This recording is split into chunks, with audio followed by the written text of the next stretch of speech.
Мен эми кайрадан кайрылганга туура болуп кетет да. Мен ошо ар кандай маселени алкагында айта турганым бүгүнкү күн тартибине келген ТЭЦ-теги авария боюнча да.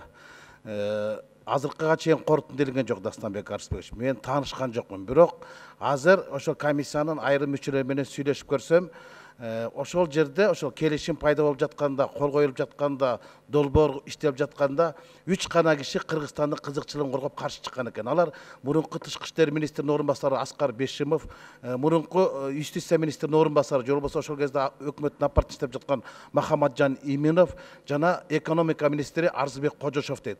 Мына ушулардын каттарын окусаңыз, Рыскелдичине ыйдаңыз кирет дейт. Мен Ашырбек Мойдунович, мына ушул 3 жогоруда айтып кеткен кишини дагы түштөн кийинкиге чакырып бериңиз. Андан башка кыйыр түрдө 4 мурунку премьер-министрлер Жантүрө Сатыбалдиев, Жомарт Оторбаев, Темир Сариев, Сапар Жумакадыр Исаковдун аттары аталып тур. Алар да чакыртылыш керек. Айыпталуучунун акыркы сөзү болот да. Биз аларды кыйыр түрдө болсо айыптап атпайбызбы комиссия? Демек аларга акыркы сөзүн айтыш керек. Бул тарых үчүн эң керек нерсе. Андан башка мына жанагы Тибеянын кызыкчылыгын коргогон депутаттар ошо Макао барып жана айтпадымбы, тамашачынга салып какао ичип келгендер депчи. Алар да келиш керек да. Алардын арасында да айта турган чындыкты билген адамдар бар да. Өздөрү айтышып атпайбы, ошолордун арасынан бирөө жарым айтып берет чыгар чындыкты депчи. Бүгүнкү күндө ТЭЦ-теги авария эмес, ТЭЦ-теги афера элге кызык. Аварияны унутуп койгон, жутуп койгон, үшүгөнү унутуп койгон эбак эле. Бирок жанагы $600 отвертка менен кычкачты унута албайт. Ашырбек Мойдунович саат 2-де ошол жанагы отвертка менен плоскоусту жерге алып келсин. Эл көрсүн, эмне болгон, темири алтынданбы, сабы күмүштөнбү? Эл ошого кызык болуп атат да. Ошолор дагы алдыртыңыз.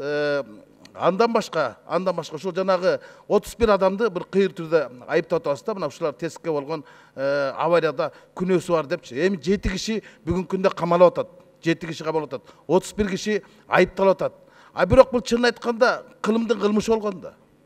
Эгер Тибея терпелеп боло турган болсо, ага кызыкчылык кылгандар бар поддельниктер да. Каралардын тили менен айтканда.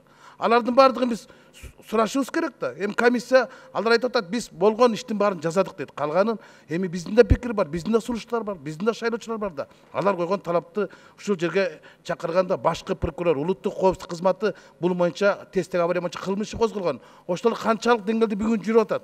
Азыркы комиссия менен тигилердин иши кандай кетип атат? Ошолорду дагы саат 2-ге чакырып беришиңерди суранам. Рахмат.